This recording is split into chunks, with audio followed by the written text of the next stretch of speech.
নেত্রকোনা সদর উপজেলায় ড্যানির উদ্যোগে স্থানীয় জনসাধারণের সম্মানে দোয়া ও ইফতার মাহফিল অনুষ্ঠিত হয়েছে। বুধবার বিকেলে বাংলাদেশ জাতীয়তাবাদী দল কেন্দ্রীয় বিএনপির সহ ধর্ম বিষয়ক সম্পাদক সাবেক ছাত্রনেতা এটিএম আব্দুল বারী ড্যানির আয়োজনে নেত্রকোনা পুরাতন কালেক্টরের মাঠে দোয়া ও ইফতার মাহফিল অনুষ্ঠিত হয়।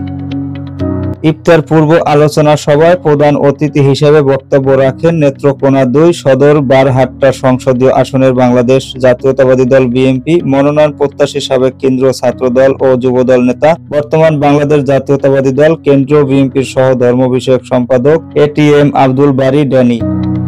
বিশেষ অতিথি হিসেবে বক্তব্য রাখেন বাংলাদেশ জাতীয়তাবাদী দল বিএনপি কেন্দ্রীয় নির্বাহী কমিটির সদস্য ডাক্তার আরিফা জেসমিন নাহিন। অন্যান্যের মধ্যে বক্তব্য রাখেন নেত্রকোনা জেলা বিএনপির সাবেক সভাপতি বীর মুক্তিযোদ্ধা আশরাফ উদ্দিন খান, সাবেক সভাপতি নুরুজ্জামান নুরু, সাবেক সহ-সভাপতি বীর মুক্তিযোদ্ধা আব্দুল মান্নান তালুকদার, আলহাজ মোস্তাফিজুর রহমান খান রেজবি, অ্যাডভোকেট রেজাউল করিম, শামসুল আলম মারুফ প্রমুখ।